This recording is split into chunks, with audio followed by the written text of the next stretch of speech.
Dr. Fauci. Hello. Hi guys. How you doing?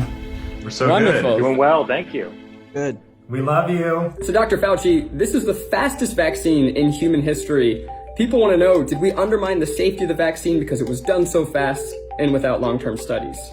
Okay, so that's a great question. It's the most commonly asked question.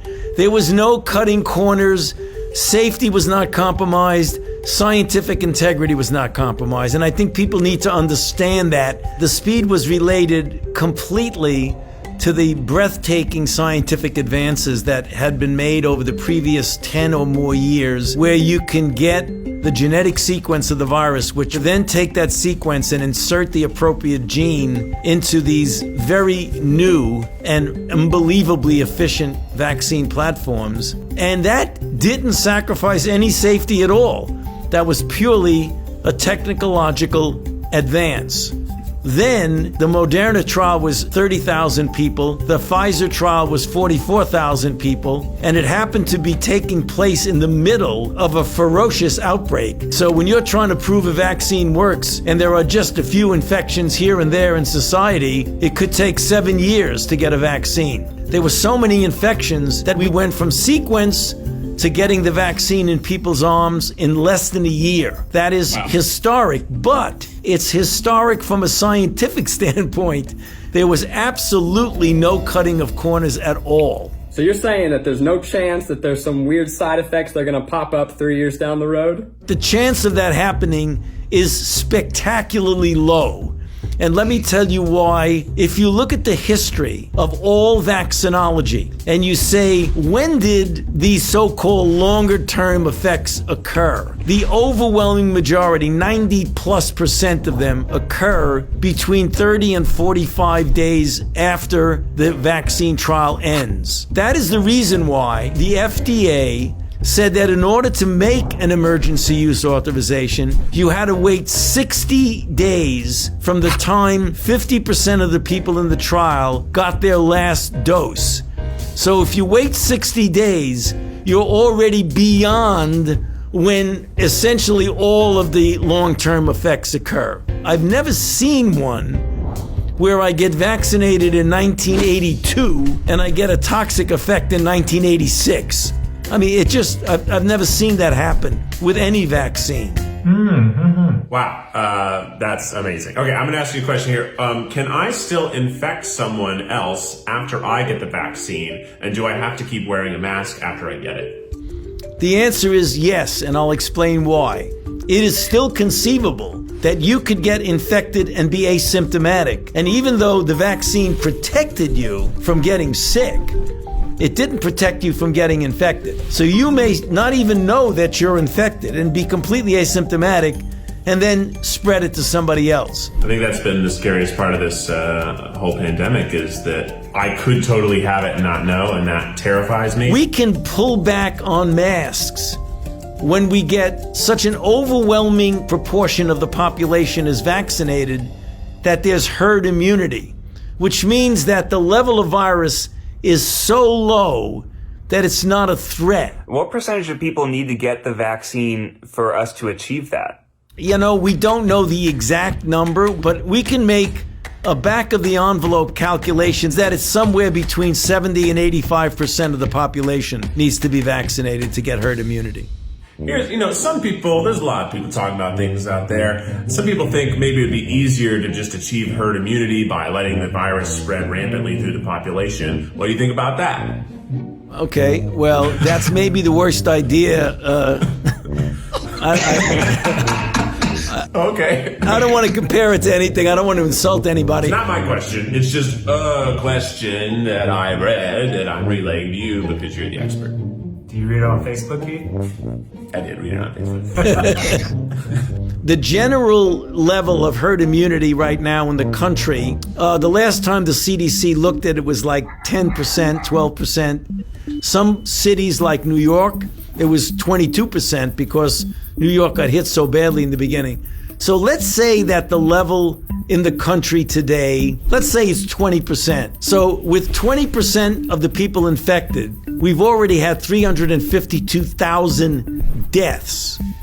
To get to 80, you'd have to have 4 times as many people. So are you willing to accept 1.2 million deaths in order to get to herd immunity? I don't think so.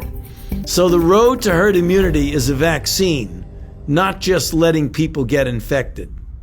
And how soon after getting the vaccine would I be immune? So let's say you get vaccinated and then 21 to 28 days later you get a boost. Anywhere from 10 to 14 days following the boost, you can consider yourself protected. Dr. Fauci, a new COVID variant has been reported in over 40 countries and is said to be more transmittable. Will that make the vaccine irrelevant?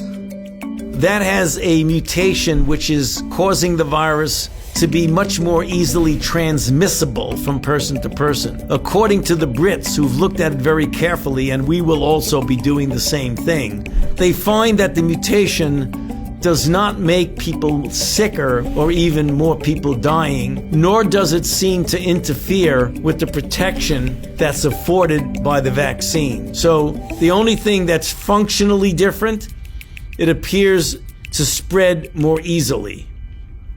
My fiance Maggie, she actually got the vaccine already at work. They've been prioritizing nurses. For me, there's like a lot of contrasting information out there. Like, I'm immunosuppressed and I don't know, am I supposed to get it? You can take a vaccine. The only time an immunocompromised person should not take a vaccine is when it's a live, attenuated vaccine, because the virus can then replicate a lot in you and not stop replicating the way a person who has a normal immune system would be. But you should get vaccinated, because even though the immune compromise may not get you to have as robust a response, a less than robust response is better than no response. So go get vaccinated. Some protection is better than no protection, yes. Learned that in college. Stop, guys. Stop. I have a newborn child. We just got his 2-month vaccines for all of the other stuff, but I've been really worried about COVID. When can my kids get the vaccine? Do they need to get it? They do, but let me tell you what the strategy has been for decades and decades and decades with vaccines. Children and pregnant women are vulnerable, so the general policy has been you do not vaccinate children or pregnant women until you've proven that the vaccine induces the same sort of response that it induces in normal adults and protects them. And you do what's called a bridge. You bridge the immunogenicity study in the children and the pregnant women with the efficacy study that you've already completed, and you make a determination that it's okay to give it to children. We're going to start that likely towards the end of January. We'll be doing that in children. Oh, that's soon. So, Dr. Fauci, we know that the vaccine doesn't instantly make everything better. So what can you tell us about what the next few months look like? By the time we get to April, I think it would be open season, namely anybody can get vaccinated. There's no restrictions on it at all because all the priority people have been vaccinated. If we then vaccinate at a very good rate, President Biden has made the announcement that he's going to try and get 1 million doses a day, so that 100 million in the first 100 days. If we do 1 million a day, by the time we get to the end of the summer, we will have reached that percentage of herd immunity, so that in the fall, if everybody gets vaccinated, that should get vaccinated, we can start approaching a degree of normality. That doesn't mean nobody wears a mask, but that does mean kids can feel secure at school, you can go to a sporting event, you can go to a restaurant and have dinner, you can go to the theater, things like that. The critical issue is that we want to really make sure that this vaccine hesitancy that we see around gets overcome by the truth that the vaccine is safe and it's efficacious and it will protect you, your family, and ultimately all of society. So go out there and beat the bushes. Tell your friends to get vaccinated. Dr. Fauci, you've been interviewed by the best of the best the world has to offer, but never by 4 idiots at once. Next up, we have a lightning round. Are you ready?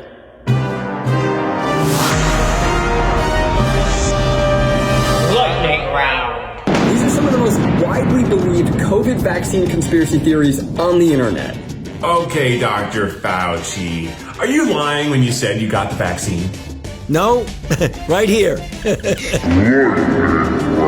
Does the COVID vaccine cause COVID? Absolutely impossible. Are the vaccine ingredients more toxic than COVID-19 itself? Absolutely not. Will the vaccine change my DNA? Absolutely impossible. Well, do the vaccines deliver a microchip with a barcode into my arm to keep a track of me wherever I go? No, it doesn't. And Dr. Fauci, one final question. Will coupons that are redeemable for one vaccine shot be called vouchers? I hope not. Think about it. That's a good idea. You know, I think you can run with that. Dr. Fauci, we want to thank you so much for your time. Is there any one last thing you would say to people who do not want to get the vaccine? Yeah, I think they really need to examine carefully in their mind the reasons for that. If it's really based on a lot of people talking about hoaxes and things like that, you really got to take a look at the risk that we're going through. We're going through a real historic challenge, the likes of which we haven't seen in 102 years. And all of this nonsense about fake news and hoax and all that, I mean, that just results in more people dying. We want to thank you so much Thank for you so everything much. you do. Yes, it's been a real pleasure. Get vaccinated, everybody. You bet. Do it. Bye, Dr. Dr. Fauci. I love you. Oh, he hung up. Guys, thanks so much for watching. We hope you are taking this as seriously as we need to take it. When you can get vaccinated, you should get vaccinated. There's going to be some links in the description below with more information. And thanks again to Dr. Fauci. What an amazing experience for us and for you. We all basically got to hang out with him for a few minutes, and that's pretty awesome. Ned, you made him laugh. I know. Whoa. I made him horrified.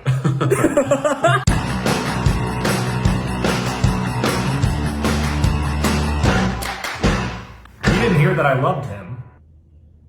Well, he'll watch. He watches all our videos, so he'll see it. Oh, okay, good. Yeah, he's actually a sapphire triceratops.